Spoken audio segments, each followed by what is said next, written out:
All right, sports fans, welcome to Sports Night with Jorge. Tonight we're talking about OTA, second day. First day, no activity. Today, plenty activity. Stay tuned.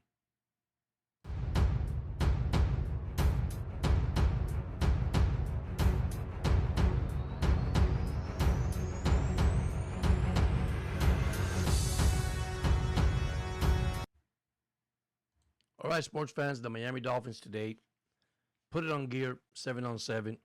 Uh, Actually, defense did pretty good. Here's one thing I'm gonna tell you guys: don't get too hyped when it comes to OTA. That's just practice. Yeah, there's no pads. There's not many camp yet.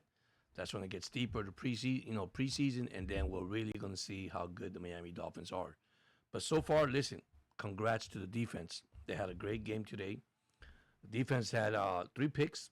One, it was a pick six by Kyle Lewis, took it to the house for six. So, and listen, Coach Jeff Heffley is just preaching it, guys. Uh, I saw some videos. He's talking to his guys. Listen, one day at a time. You got to get better one day at a time, and that's the process. This is the process. It's mini camp, and OTAs, and you got all these stuff that's going to happen. Unfortunately, guys, this is just improvement for players. People get it, too serious when it comes to, oh my God, he got intercepted three times. It was Malik Willis who got intercepted three times. That doesn't mean anything, guys. This is where we have to now to see what we have on the field, defensive, offensive wise. So, but yeah, I mean it was all defense today. Malik Willis, quarterback, had a lot of attention today doing reps. So and this is something that it's a learning process, right, for everybody. So right now, there's no OTA injuries beyond what reported out there in practice so far in regular season. That's a good thing. Although today, they say OTA practice, the main injury note was defensive back Isaiah Washington appearing to get hurt during a drill and heading inside before practice ended. Early report haven't confirmed any severity yet. So nothing so far, nothing reported. So it's nothing major so far that we know of. Okay, if I get some update, I'll let you guys know. But right now, listen, it is okay. Okay, it's okay for the Miami Dolphins. I saw some videos. I like what I see out there. Listen, the actual word is, man, they're duking it out. Okay, these guys are fighting for a position regardless. Okay, they're battling, one another, and yes, it's your team, your teammates, but this is going to prove how well you're going to do as the starting of the season and of course the preseason. But there's no big issues right now. The only thing is I can see the discipline of Jeff Heffley as he put all the guys together on the field and explained to them this is just one drill, just practice, and you just got to get better every day. So pressure's on. Yeah, I can say pressure is on, but these guys are having having fun. You gotta have fun playing football. So, but yeah, that's all I got for OTAs, guys. I mean, if you didn't see my new thing, I love this. It's OTAs second day. Not a big deal.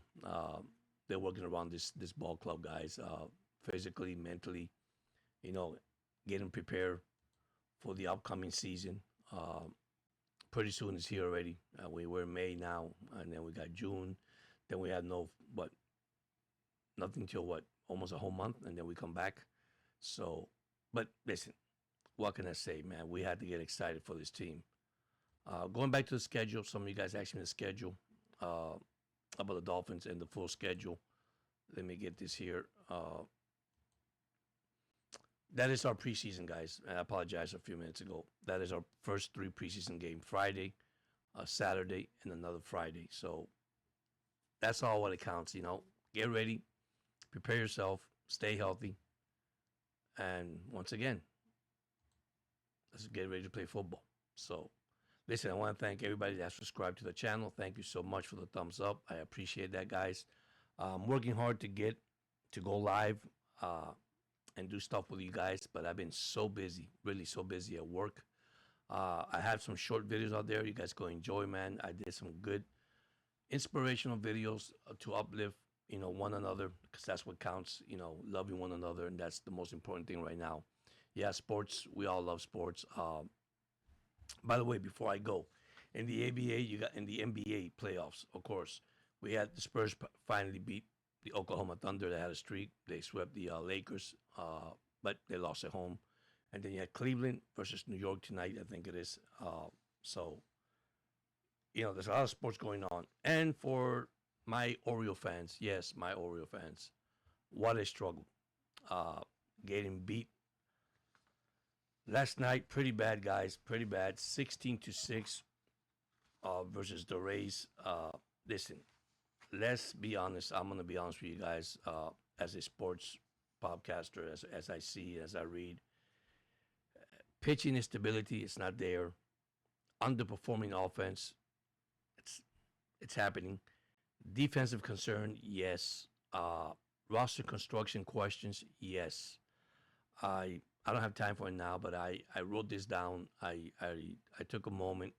The rotation has been hit hard by injuries, and consistently Zach Eflin is out for the season after an elbow surgery. Then Trevor Rogers has struggled badly in his recent starts. Don't know what happened to Trevor Rogers. He had a great year last year, but now, man, he's getting hit left and right. Then the lineup still has a talent with players like Adley Rutschman and Gunnar Henderson, but Gunnar Henderson, wow. By the way, Tyler Ward hit his second home run. His second home run. And Gunnar's is just swinging whatever he swings at. Don't know what happened there. That has to be a batting coach. Maybe he needs a time off, a day off, whatever.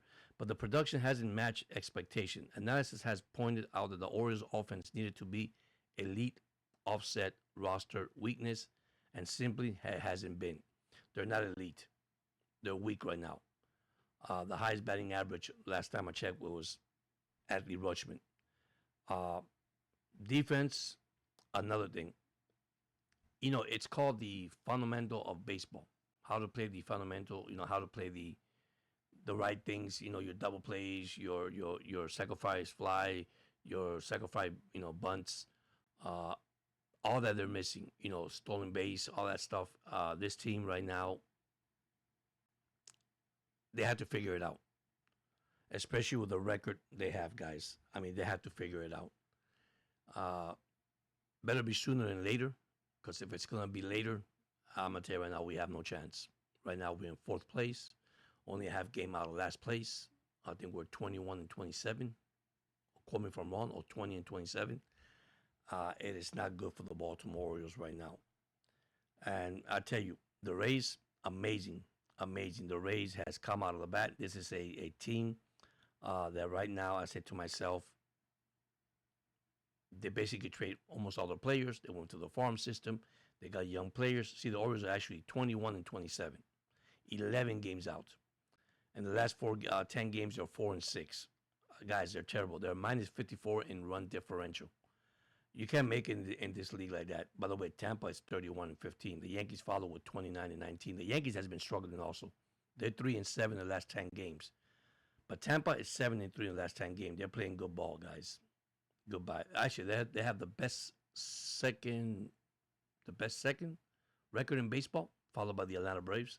So the Orioles right now, they're gonna have to do something. The good news is they got, Jackson back on the lineup tonight. Let's see how that goes, and hopefully he can spark this team. Maybe that's what we need. But listen, OTA continue, guys. Listen, Dolphins, prepare for yourself for the 2026 season. I do have some picks, some predictions, but of course I'm going to wait with that because I see the Dolphins going two direction, and I know you only could pick one, but I see a very positive direction for the Miami Dolphins in 2026.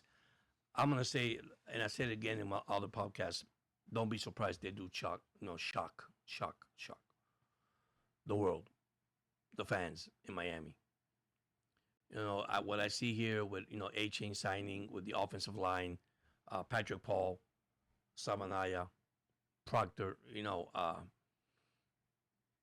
I think they have a solid with, Brewster in the middle. I think they have a solid offensive line. I think they're going to be great. It's just stay healthy, right? And block. And I think A-Chain will probably hit the 2,000 yard mark. probably agree with that. Total yards from scrimmage, probably 2,500 for the year. I know I'm early, but I got to see first what happens through all these camps and mini camps and OTAs, of course, and then we have preseason coming up. Which what I don't like about preseason, I like the 4-game preseason. It gives you more stability and see the players more. That veterans players do not play in the first, second games. Third game they don't even play at all, just to prepare for the season. So it's a lot to see for this team. Because I'm gonna say this lineup is gonna be move around. You got 91 players at the roster, so they're going to be moving around. Who makes the best play? Who is available? I mean, who could really hold the precision? Listen, it's a battle. It's a field battle, and that's okay. But anyhow, thank you so much. I appreciate everybody that has subscribed to the channel. If you haven't subscribed, please subscribe. Hit the like button, and don't forget to leave a comment. That's very important. I will answer you as quick as I can. Once again, go Fins, SNJ. Have a good night. Have a blessed one. See you guys soon. Thank you so much.